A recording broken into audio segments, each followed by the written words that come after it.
The Arrival, Chapter 4. Amelia Leven got out of the Datsun, taking her grandmother's hand as her mother walked slightly ahead of them towards the back section of the graveyard. Grandmother was saying something about the flowers they brought in pots for Amelia's grandfather's grave. Her mother was answering her back, but Amelia was no longer paying attention to them, or even walking with them. She had dropped her grandmother's hand and started walking in the opposite direction of the two adult women. Amelia was only 4 years old. Her purple dress was slightly soiled from her play in the backyard dirt earlier in the morning. Her brown hair, which was always unruly, had long come undone from the 2 neat braids her mother had attempted this morning. When they had gotten into the car an hour ago, her mother had just lowered her gaze and slumped her shoulders in defeat. Amelia tried to stay clean for her mother, but the neighborhood boy had bet her to eat more dirt than him, and she couldn't let that boast stand. Amelia felt bad when her mother shook her head and ignored her for the trip. It was only her grandmother who spoke to her. It was always her grandmother who gave comfort.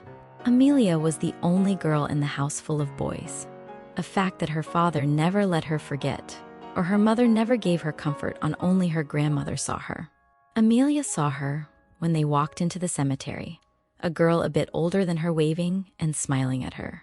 Amelia smiled at her too, and while the 2 older women were busy with the potted flowers, Amelia walked to her. "Hello," Amelia said shyly, already knowing. The girl smiled at her, showing off her white teeth. The girl gestured for her to follow her. She was wearing a simple cotton dress with a high neck, long sleeves, and a long white apron over the dress. Amelia smiled at her friendly expression, already following the girl, even though Amelia could also see right through the girl's body.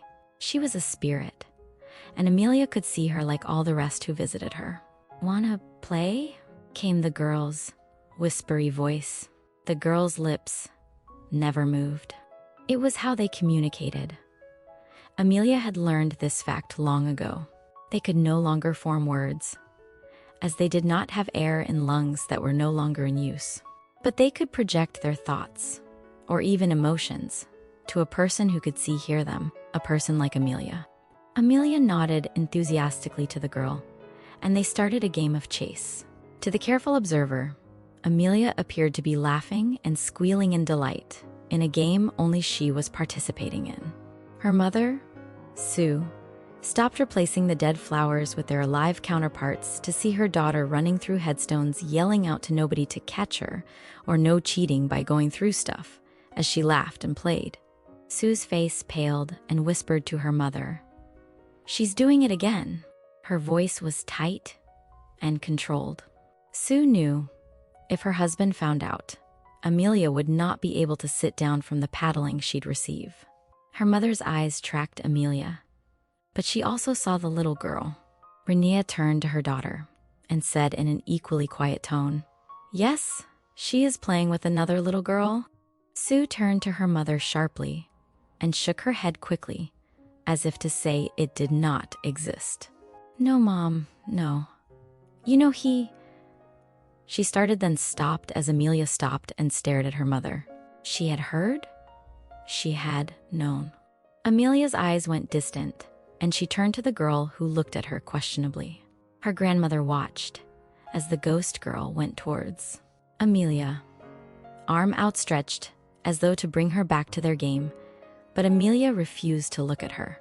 Sue looked at her daughter, lips pursed together, and she shook her head. "You can choose, you know," Renea began, trying to sound casual as Amelia lowered herself to the ground and stayed completely still without raising her head. "You could not tell him. She has a gift." "Gift?" Sue's hysterical sob caught in her throat. "You think it is a gift? To have a daughter who pretends to see dead people? And I don't tell my husband?" She was staring incredulously at her mother, as if to suggest protecting her child from the man who openly abused her was silly. Renea felt something go cold in her. She did not look at her daughter, she decided. She walked to Amelia, who was sitting motionless. completely checking out of herself because she knew she would be hurt badly in less than an hour, and her little body was preparing for it. Renea looked at the young girl who was trying to get Amelia's attention and spoke so only the two little girls could hear her. "It is all right, little one. She will play with you again, but not today. Rest now." The ghostly girl looked at Renea in shock, then nodded and faded into the sunlight. Amelia raised her eyes to her grandmother, and a silent exchange passed through the relatives. "Sue, Amelia will be living with me from now on." She did not look at her daughter. She took Amelia's hand and began walking to the car. Sue scurried after her mother and daughter, grabbing their gardening equipment in haste. She tried to argue with her mother, but her mother would not hear any of it. Renea simply and calmly told her daughter that if she did not give her custody today of her, she would be cut off. That made Sue pause. Amelia moved across town to her grandmother's house. When Renea opened the door to the house, Amelia saw her grandfather sitting in his favorite recliner. It was then that Amelia learned she was a seer like her grandmother, and she could see the dead. She could hear their voices, see their lives, and even later she could assist them in crossing over. Amelia learned that her mother did not have the gift, it having scared her all her life. After she moved in with her grandmother, Sue came once a week, then once a month, until finally she stopped coming. It hurt Amelia, as her biological family continued on without her. No phone calls or visits, as though she was never in their family. When she was a teenager, Amelia learned that her parents and 3 brothers had moved states. It probably should have hurt, but they had been writing to her for years and leaving without saying goodbye for almost 5 years.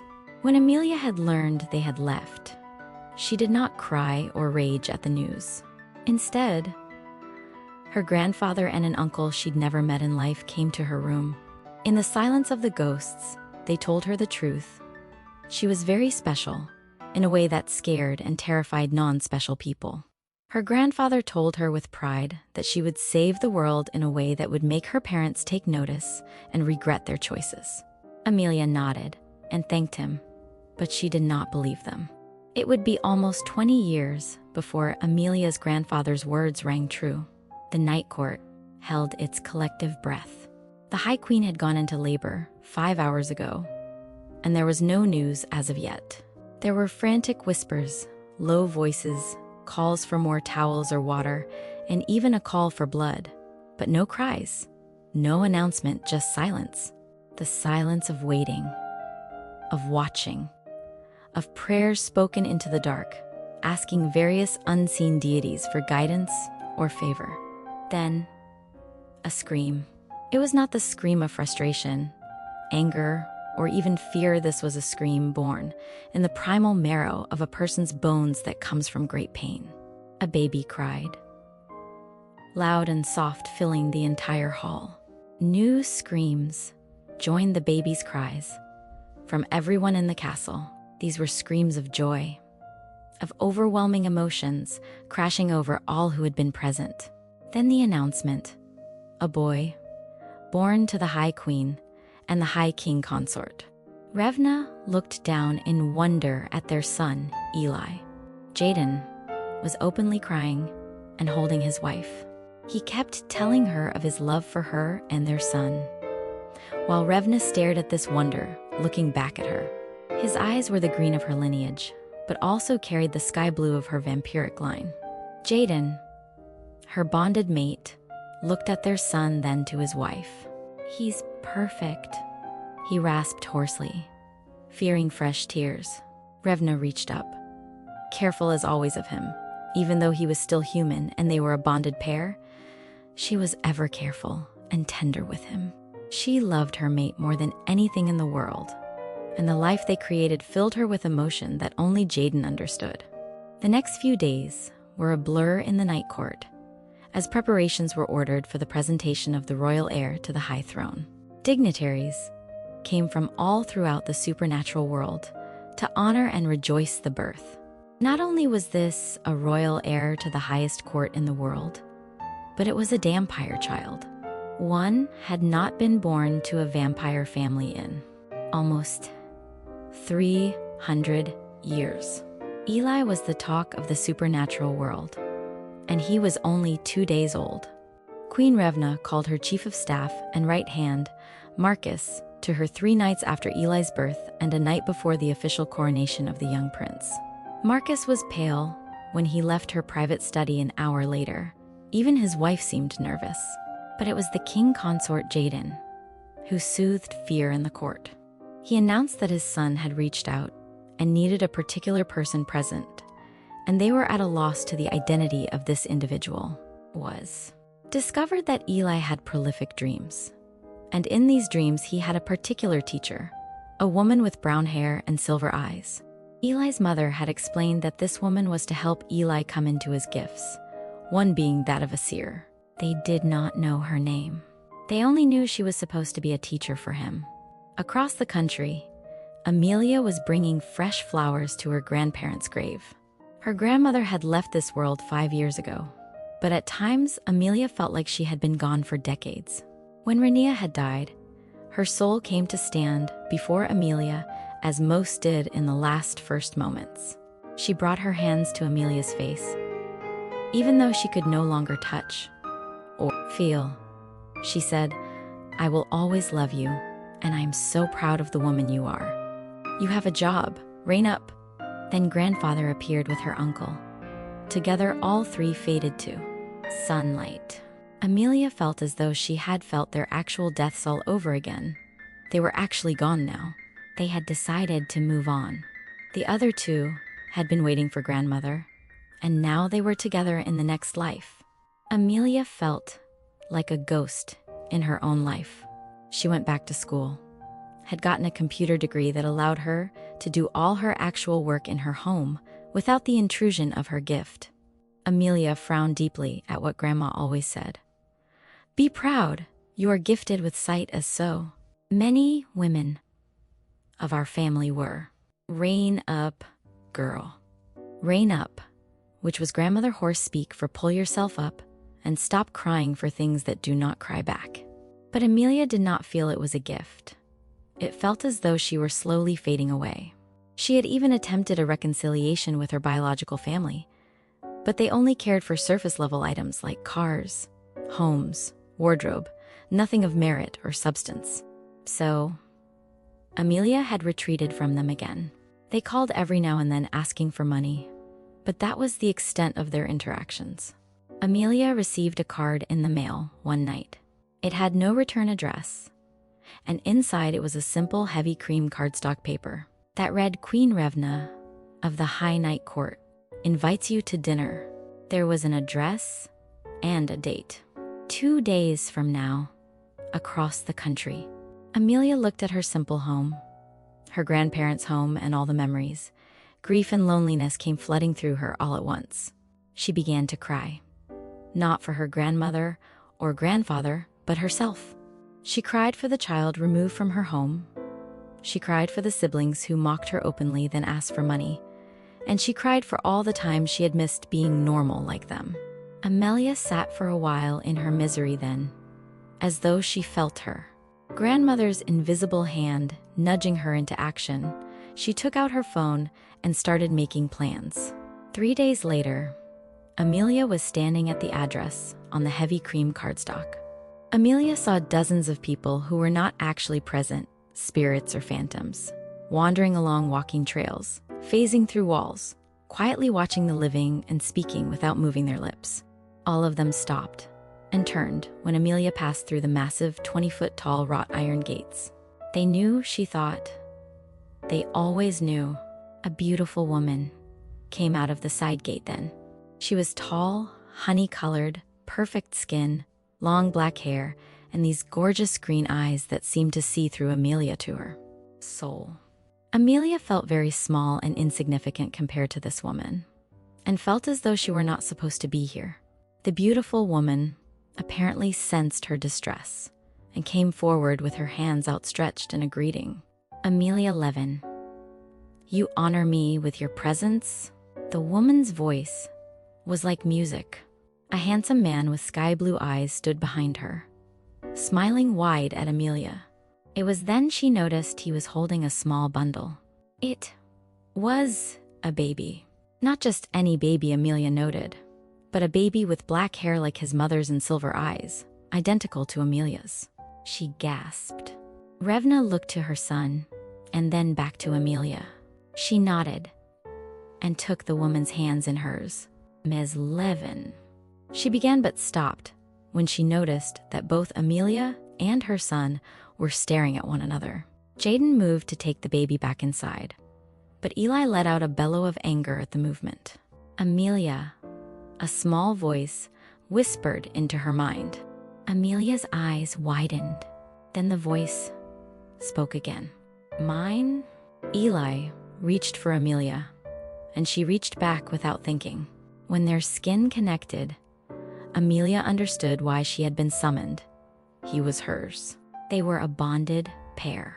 Even though he was a baby, he would grow and become a man. Dhampires do not grow or age like regular children. They mature at accelerated rates in the body, then pause for the mind to catch up. However, this all happened within a few years versus 20% for a mortal. All the while, they grow in power and formability. Revna looked at her and said softly, I knew the night I gave birth. He came to me in a dream, showing me your face. It appears my son has already chosen. She carefully extracted him from Jaden and placed Eli in Amelia's arms. Amelia simply held this small life and heard her name in her mind again. Eli settled and fell asleep. Over the next few years, Amelia moved into the royal wing of the Night Court.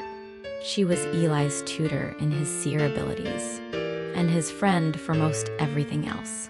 There were others at the court who would become interested in Amelia.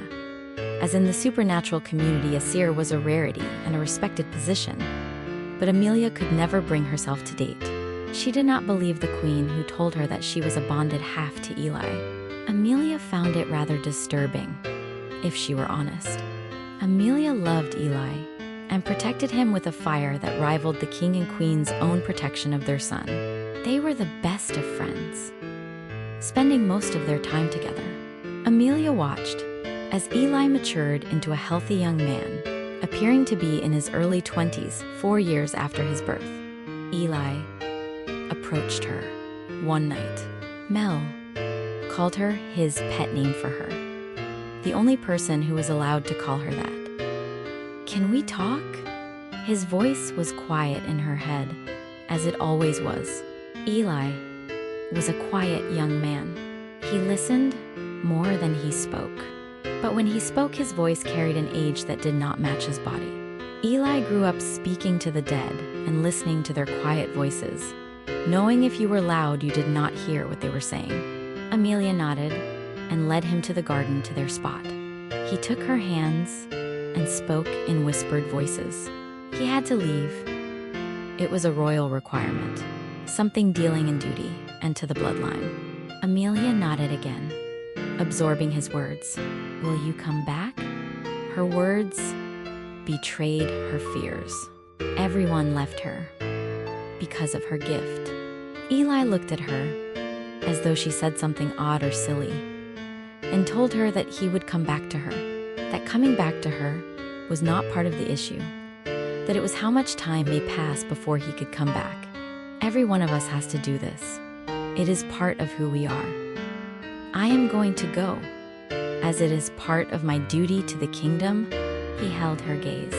Eli loved this woman before him. He had known her before time had begun, and even though she did not truly understand, they were more than just a bonded pair. They were soul seers. They were the same soul that had been split long ago, causing a rip that only their presence with one another could heal the rip. Now that rip would reopen and fracture further, because this separation was part of the duties of court. Eli had asked his mother if Amelia could come, but his mother had shaken her head, saying that, as the heir, it was on him and him alone to do his duty. He left on a cold Tuesday morning. Amelia felt it in her bones, like cold November rains that penetrate a heavy cold and leave the body aching for a sliver of warmth. Eli was her warmth. Amelia, now in her 30s, found herself in his chambers. Everything smelled of him, and she fell asleep on his bed surrounded by his scent. She felt the presence before she saw him, Eli, but not in his human form. He had sent only his spirit to her, speaking softly into her mind. She cried harder for him, and she hated how his absence created a hole within her. The next day, Amelia packed her small items and belongings and left the night court. She could not be there without him. She knew that. She could feel him everywhere, but she could not touch him, causing an ache inside of her that she could not fill. She wandered the country, meeting various spirits along the way.